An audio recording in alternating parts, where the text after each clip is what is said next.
Một loại vũ khí bay chỉ có giá khoảng 30.000 đô la.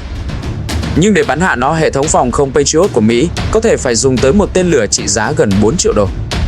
Một cuộc tấn công bằng 100 chiếc drone có thể chỉ tốn vài triệu đô la, nhưng để đánh chặn toàn bộ, hệ thống phòng thủ có thể phải chi tới hàng trăm triệu.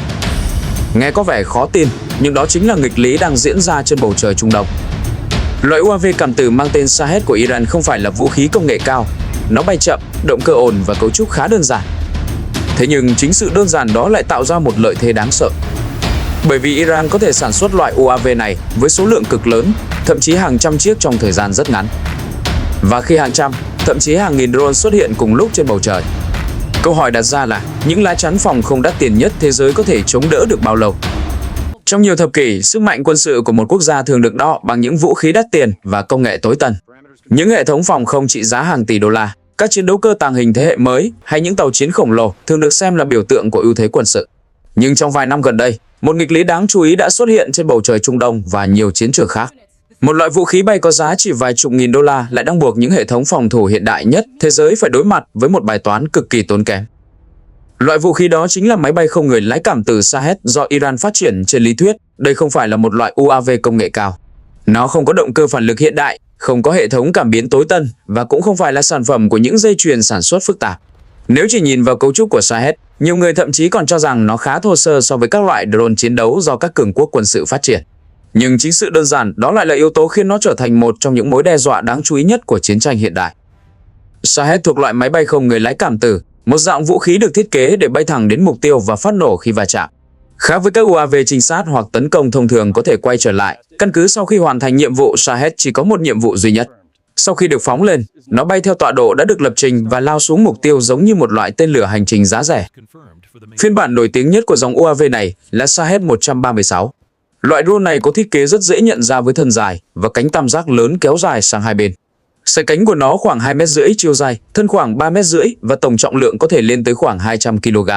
Bên trong thân drone là đầu đạn nặng khoảng 40 đến 50 kg thuốc nổ, đủ sức gây thiệt hại đáng kể nếu đánh trúng các mục tiêu quan trọng như kho nhiên liệu, trạm radar hoặc các cơ sở hạ tầng chiến lược. Tốc độ hành trình của Shahed thường nằm trong khoảng từ 180 đến 250 km/h. Con số này không quá ấn tượng so với các loại tên lửa hành trình hiện đại. Tuy nhiên, tốc độ không phải là yếu tố quan trọng nhất của loại vũ khí này. Điều đáng chú ý hơn là tầm bay của nó. Nhiều phân tích cho rằng Shahed có thể bay xa tới khoảng 2.000 km, cho phép nó tấn công các mục tiêu nằm sâu trong lãnh thổ đối phương.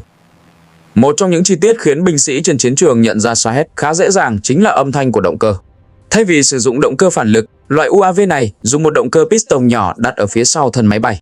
Khi hoạt động, động cơ này tạo ra âm thanh vo ve khá giống tiếng xe máy. Trong nhiều cuộc xung đột gần đây, binh sĩ thậm chí đã đặt cho nó biệt danh là drone xe máy. Vào ban đêm, âm thanh đó có thể vang lên từ xa như tiếng động cơ nhỏ đang tiến lại gần trong bóng tối. Nhưng việc nghe thấy âm thanh đó không có nghĩa là mục tiêu dễ dàng thoát khỏi nguy hiểm. Khi lao xuống mục tiêu, đầu đạn của Shahed có thể tạo ra một vụ nổ đủ mạnh để phá hủy các công trình quan trọng hoặc gây ra những đám cháy lớn. Nếu đánh trúng các cơ sở chứa nhiên liệu, kho hậu cần hoặc nhà máy điện, hậu quả có thể lan rộng hơn rất nhiều so với kích thước của chiếc drone. Tuy nhiên, sức công phá của từng chiếc Shahed không phải là yếu tố khiến nó trở nên đáng sợ. Điểm đặc biệt nhất của loại vũ khí này nằm ở chi phí sản xuất. Một chiếc Shahed được ước tính có giá chỉ khoảng từ 20.000 đến 50.000 đô la, tùy thuộc vào phiên bản và các linh kiện được sử dụng. Con số này thấp hơn rất nhiều so với hầu hết các loại vũ khí tấn công tầm xa khác. Để hiểu rõ sự chênh lệch này lớn đến mức nào, hãy so sánh với các hệ thống phòng không hiện đại. Một tên lửa đánh chặn Patriot có thể có giá gần 4 triệu đô la cho mỗi quả. Điều đó có nghĩa là chỉ để bắn hạ một chiếc drone giá vài chục nghìn đô la, hệ thống phòng thủ có thể phải sử dụng một loại vũ khí đắt gấp hàng chục hoặc thậm chí hàng trăm lần. Sự chênh lệch chi phí này đã tạo ra một nghịch lý trong chiến tranh hiện đại. Một bên có thể phóng những vũ khí tương đối rẻ tiền, trong khi bên kia phải tiêu tốn những hệ thống phòng thủ cực kỳ đắt đỏ để ngăn chặn chúng. Nếu chỉ có một chiếc drone xuất hiện trên bầu trời, việc đánh chặn không phải là vấn đề lớn. Nhưng khi số lượng drone tăng lên, bài toán chi phí bắt đầu trở nên đáng lo ngại. Chính vì vậy, nhiều chuyên gia quân sự đã gọi Shahed là tên lửa hành trình của nhà nghèo. Nó mang lại khả năng tấn công tầm xa với chi phí thấp hơn rất nhiều so với các loại tên lửa hành trình truyền thống. Những biệt danh phổ biến hơn mà nhiều người dùng để mô tả loại vũ khí này lại mang ý nghĩa biểu tượng mạnh mẽ hơn nhiều. Shahed thường được ví như AK-47 của bầu trời. Khẩu súng AK-47 từng trở thành một trong những loại vũ khí phổ biến nhất trong lịch sử bởi vì nó rẻ, đơn giản và có thể sản xuất với số lượng cực lớn. Nó không phải là khẩu súng tinh vi nhất hay chính xác nhất, nhưng lại đủ hiệu quả để được sử dụng trên khắp thế giới. Shahed cũng được thiết kế theo triết lý tương tự. nó không cần phải là UAV tiên tiến nhất. Điều quan trọng là nó đủ rẻ để sản xuất hàng loạt và đủ hiệu quả để gây áp lực lên đối phương. Trong kiểu chiến tranh tiêu hao, số lượng đôi khi quan trọng không kém gì công nghệ. Một loại vũ khí có thể được chế tạo với chi phí thấp và triển khai với số lượng lớn sẽ tạo ra áp lực liên tục đối với đối phương. Và khi hàng chục, thậm chí hàng trăm drone xuất hiện trên bầu trời cùng lúc, hệ thống phòng không sẽ phải đối mặt với một thách thức hoàn toàn khác.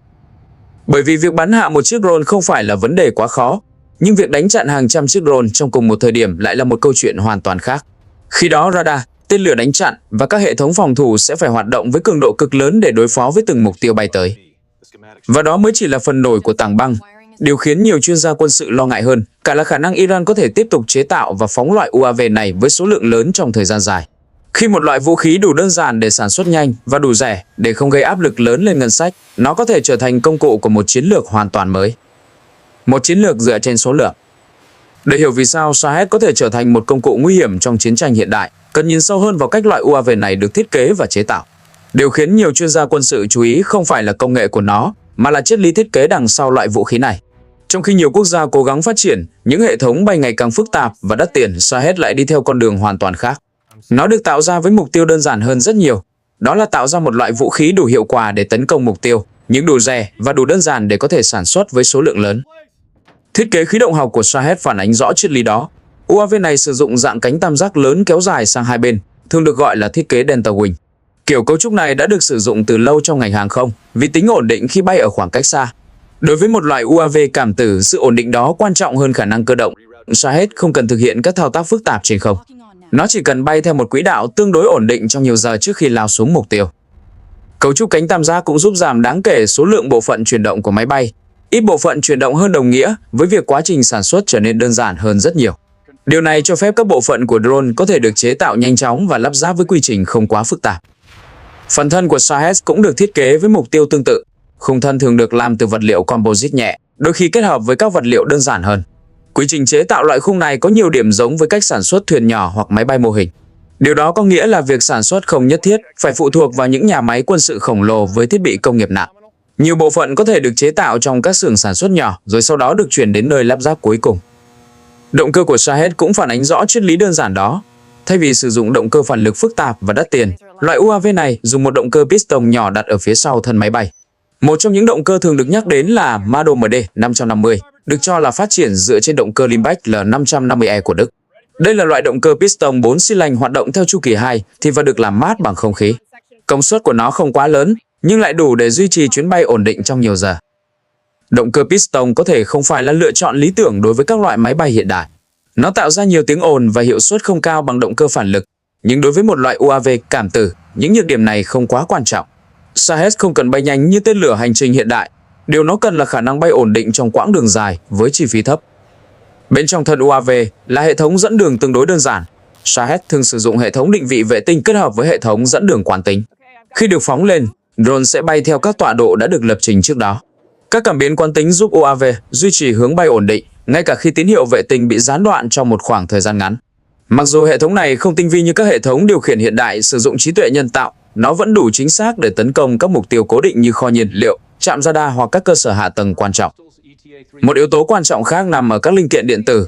Nhiều cuộc điều tra kỹ thuật đối với các UAV bị bắn hạ cho thấy bên trong chúng có nhiều linh kiện thương mại phổ biến. Các bộ điều khiển bay, chip xử lý và nhiều thành phần điện tử khác có thể được tìm thấy trong các thiết bị dân dụng. Khi một loại vũ khí sử dụng nhiều linh kiện phổ biến như vậy, việc kiểm soát hoàn toàn chuỗi cung ứng trở nên cực kỳ khó khăn. Sự kết hợp giữa cấu trúc đơn giản, động cơ rẻ tiền và linh kiện phổ biến đã tạo ra một lợi thế rất lớn. Shahed không cần những dây chuyền sản xuất khổng lồ giống như các loại tên lửa hiện đại. Thay vào đó, các bộ phận của nó có thể được chế tạo ở nhiều địa điểm khác nhau rồi lắp ráp lại thành sản phẩm hoàn chỉnh. Khi quá trình sản xuất được phân tán như vậy, việc phá hủy toàn bộ năng lực sản xuất trở nên khó khăn hơn rất nhiều. Chính mô hình sản xuất này khiến nhiều nhà phân tích quân sự cho rằng Shahed có thể được chế tạo với số lượng rất lớn. Khi các bộ phận có thể được sản xuất tại nhiều cơ sở khác nhau, tổng năng lực sản xuất có thể tăng lên nhanh chóng. Một số phân tích thậm chí cho rằng hàng trăm UAV có thể được chế tạo trong một khoảng thời gian tương đối ngắn, đặc biệt khi nhiều dây chuyền lắp ráp hoạt động cùng lúc. Nếu một quốc gia có khả năng duy trì tốc độ sản xuất như vậy, nguồn cung drone gần như sẽ không bao giờ cạn trong ngắn hạn. Ngay cả khi hàng chục hoặc hàng trăm chiếc bị bắn hạ trong một đêm, các dây chuyền sản xuất vẫn có thể tiếp tục bổ sung thêm phương tiện mới. Điều này tạo ra một dạng chiến tranh tiêu hao trên không, nơi số lượng phương tiện bay có thể được duy trì liên tục trong thời gian dài. Chiến thuật sử dụng Shahed cũng phản ánh logic đó. Thay vì phóng từng chiếc drone riêng lẻ, các cuộc tấn công thường được thực hiện theo từng đợt. Nhiều UAV có thể được phóng gần như cùng lúc từ nhiều bệ phóng khác nhau. Một số hệ thống phóng được thiết kế giống như các container vận chuyển, bên trong chứa nhiều giá phóng drone. Khi triển khai, các UAV có thể được phóng liên tiếp trong thời gian rất ngắn, tạo ra một làn sóng mục tiêu bay trên màn hình radar của đối phương. Trong những tình huống như vậy, hệ thống phòng không phải đối mặt với một số lượng mục tiêu lớn xuất hiện gần như cùng lúc. Radar phải theo dõi từng mục tiêu. Các hệ thống đánh chặn phải lựa chọn mục tiêu ưu tiên, và mỗi tên lửa phòng không được phóng đi đều tiêu tốn một khoản chi phí rất lớn. Đó chính là lúc lợi thế của Shahed bắt đầu thể hiện rõ ràng nhất. Khi chi phí của mỗi drone thấp hơn rất nhiều so với chi phí của các tên lửa phòng không dùng để bắn hạ chúng, cuộc đối đầu trên bầu trời không còn chỉ là vấn đề công nghệ. Nó trở thành một cuộc cạnh tranh về số lượng, nơi bên nào có thể duy trì nguồn phương tiện lâu hơn sẽ có lợi thế. Và khi một loại UAV đủ đơn giản để sản xuất nhanh, đủ rẻ để phóng với số lượng lớn và đủ hiệu quả để gây thiệt hại nếu lọt qua hệ thống phòng thủ, nó có thể trở thành công cụ cho một chiến lược hoàn toàn mới. Một chiến lược trong đó sức mạnh không nằm ở từng vũ khí riêng lẻ, mà nằm ở khả năng liên tục đưa thêm nhiều phương tiện mới lên bầu trời. Khi một loại vũ khí đủ rẻ để sản xuất với số lượng lớn, cách nó được sử dụng trên chiến trường cũng sẽ thay đổi. Shahed không phải là loại UAV được thiết kế để hoạt động đơn lẻ như nhiều drone chiến thuật khác. Sức mạnh thật sự của nó chỉ xuất hiện khi nhiều chiếc cùng xuất hiện trên bầu trời trong cùng một thời điểm. Chính chiến thuật này đã tạo ra một thách thức mới cho các hệ thống phòng không hiện đại. Trong lý thuyết quân sự, chiến thuật này thường được gọi là tấn công bão hòa. Thay vì sử dụng một số lượng nhỏ vũ khí đắt tiền, bên tấn công phóng một số lượng lớn phương tiện giá rẻ cùng lúc nhằm làm quá tải hệ thống phòng thủ của đối phương. Khi radar phát hiện quá nhiều mục tiêu trong cùng một thời điểm, các hệ thống đánh chặn phải chia sẻ nguồn lực để đối phó với từng mục tiêu riêng lẻ. Trong tình huống như vậy, chỉ cần một số drone lọt qua cũng có thể gây ra thiệt hại đáng kể. Đây chính là lý do khiến nhiều chuyên gia quân sự bắt đầu xem Shahed như một công cụ của chiến tranh tiêu hao trên không. Nếu một cuộc tấn công chỉ bao gồm 1 hoặc 2 chiếc UAV, việc đánh chặn thường khá đơn giản. Nhưng nếu hàng chục hoặc hàng trăm drone xuất hiện cùng lúc trên màn hình radar, bài toán phòng thủ trở nên phức tạp hơn nhiều. Một yếu tố quan trọng trong bài toán này là chi phí. Một chiếc Shahed có thể có giá khoảng 30.000 đô la. Nhưng tên lửa phòng không dùng để đánh chặn nó có thể có giá cao gấp nhiều lần. Ví dụ, một tên lửa Patriot có thể có giá gần 4 triệu đô la.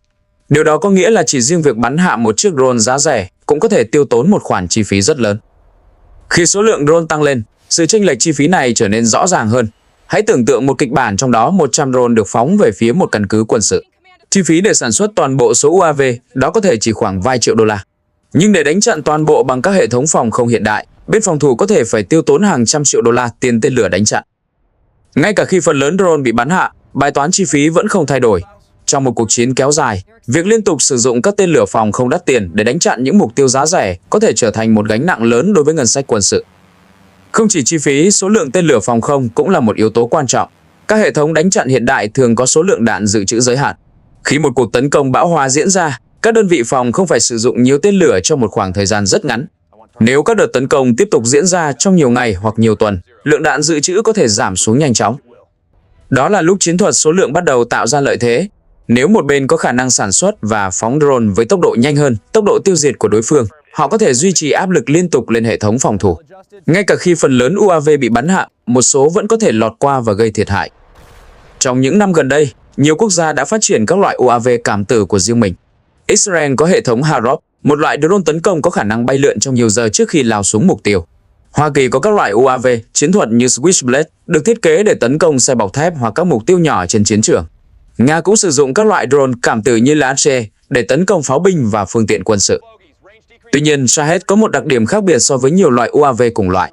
Trong khi nhiều hệ thống drone của các quốc gia khác được thiết kế để tấn công chính xác các mục tiêu chiến thuật cụ thể, Shahed lại được thiết kế với mục tiêu chiến lược khác.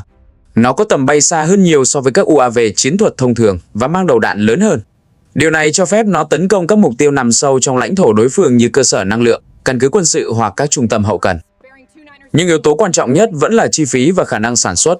Một hệ thống drone tiên tiến có thể rất hiệu quả, nhưng nếu chi phí quá cao, việc triển khai với số lượng lớn sẽ trở nên khó khăn. Shahed đi theo hướng ngược lại, nó không cần phải là UAV hiện đại nhất. Điều quan trọng là nó đủ rẻ để có thể được sản xuất hàng loạt và phóng với số lượng lớn. Chính điều này đã khiến nhiều chuyên gia quân sự bắt đầu nhìn nhận drone như một yếu tố có thể thay đổi bản chất của chiến tranh trên không. Trong quá khứ, ưu thế trên bầu trời thường thuộc về bên sở hữu những máy bay hiện đại hơn và hệ thống phòng không tiên tiến hơn.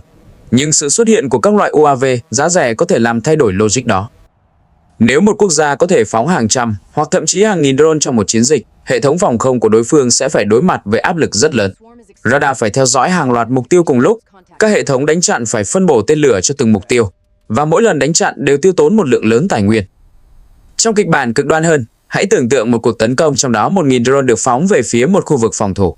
Ngay cả khi 90% số drone đó bị bắn hạ, vẫn còn 100 chiếc có thể lọt qua. Với đầu đạn nặng hàng chục kg thuốc nổ, chỉ cần một số UAV trong số đó đánh trúng các mục tiêu quan trọng cũng có thể gây ra thiệt hại đáng kể. Đó là lý do vì sao nhiều nhà phân tích cho rằng Shahed không chỉ là một loại vũ khí đơn lẻ, nó là một phần của một cách tiếp cận chiến tranh mới. Một cách tiếp cận trong đó số lượng phương tiện giá rẻ có thể được sử dụng để tạo áp lực liên tục lên những hệ thống phòng thủ đắt tiền. Và khi một loại vũ khí đủ đơn giản để được sản xuất với số lượng lớn, đủ rẻ để phóng liên tục và đủ hiệu quả để gây thiệt hại, nếu lọt qua hệ thống phòng thủ, nó có thể buộc ngay cả những quân đội mạnh nhất phải suy nghĩ lại về cách họ bảo vệ bầu trời của mình. Trong suốt nhiều thập kỷ, sức mạnh quân sự thường được đánh giá dựa trên những hệ thống vũ khí ngày càng hiện đại và đắt đỏ. Những chiến đấu cơ tàng hình thế hệ mới, các hệ thống phòng thủ tên lửa trị giá hàng tỷ đô la hay những radar cảnh báo sớm khổng lồ thường được xem là biểu tượng của ưu thế công nghệ. Nhưng sự xuất hiện của các loại UAV giá rẻ như Shahed đang đặt ra một câu hỏi hoàn toàn mới cho chiến tranh hiện đại. Điều khiến Shahed trở nên đáng chú ý không phải là công nghệ vượt trội. Trên thực tế, thiết kế của nó khá đơn giản. Nó sử dụng động cơ piston, cấu trúc cánh tam giác ổn định và hệ thống dẫn đường tương đối cơ bản. Nhưng chính sự đơn giản đó lại tạo ra một lợi thế đặc biệt. Một loại vũ khí càng đơn giản thì càng dễ sản xuất, và khi chi phí sản xuất thấp, số lượng có thể tăng lên rất nhanh. Trong bối cảnh đó, Shahed đã trở thành một ví dụ rõ ràng cho kiểu chiến tranh chi phí bất cân xứng. Một chiếc drone có giá vài chục nghìn đô la có thể buộc hệ thống phòng thủ phải sử dụng những tên lửa đánh chặn trị giá hàng triệu đô. Khi điều này xảy ra với số lượng lớn, cuộc đối đầu trên bầu trời không còn chỉ là vấn đề công nghệ, mà trở thành một cuộc cạnh tranh về nguồn lực và khả năng duy trì áp lực trong thời gian dài. Khả năng sản xuất hàng loạt chính là yếu tố khiến nhiều chuyên gia quân sự đặc biệt chú ý đến loại UAV này. Khi một loại vũ khí có thể được chế tạo nhanh, chi phí thấp và không phụ thuộc vào một dây chuyền sản xuất duy nhất, việc phá hủy hoàn toàn năng lực sản xuất trở nên cực kỳ khó khăn. Điều đó có nghĩa là ngay cả khi nhiều drone bị bắn hạ, các dây chuyền sản xuất vẫn có thể tiếp tục bổ sung thêm phương tiện mới. Chính vì vậy, trong nhiều phân tích quân sự, Shahed thường được ví như ARC-47 của bầu trời. Không phải vì nó là loại vũ khí tiên tiến nhất, mà vì nó có thể được sản xuất với số lượng lớn và sử dụng rộng rãi. Trong kiểu chiến tranh tiêu hao, những vũ khí như vậy đôi khi có thể tạo ra tác động lớn hơn nhiều so với các hệ thống công nghệ cao nhưng đắt đỏ. Sự xuất hiện của các loại UAV, cảm tử giá rẻ cũng đang buộc nhiều quốc gia phải suy nghĩ lại về chiến lược phòng thủ của mình. Các hệ thống phòng không truyền thống vốn được thiết kế để đối phó với máy bay chiến đấu hoặc tên lửa đạn đạo có thể gặp khó khăn khi phải đối mặt với hàng trăm mục tiêu nhỏ xuất hiện cùng lúc. Điều này đang thúc đẩy sự phát triển của các giải pháp mới như laser phòng không, drone đánh chặn và các hệ thống pháo tự động chống UAV. Chiến tranh luôn thay đổi cùng với công nghệ, nhưng đôi khi những thay đổi lớn nhất lại không đến từ những vũ khí phức tạp nhất. Chúng đến từ những vũ khí đơn giản, rẻ tiền và có thể được sản xuất với số lượng khổng lồ. Và drone Shahed chính là một ví dụ rõ ràng cho xu hướng đó. Nếu bạn muốn tiếp tục khám phá những câu chuyện phía sau các loại vũ khí đang thay đổi chiến trường hiện đại, đừng quên nhấn đăng ký kênh Hồ Sơ Quân Giới để không bỏ lỡ những phân tích quân sự chuyên sâu tiếp theo.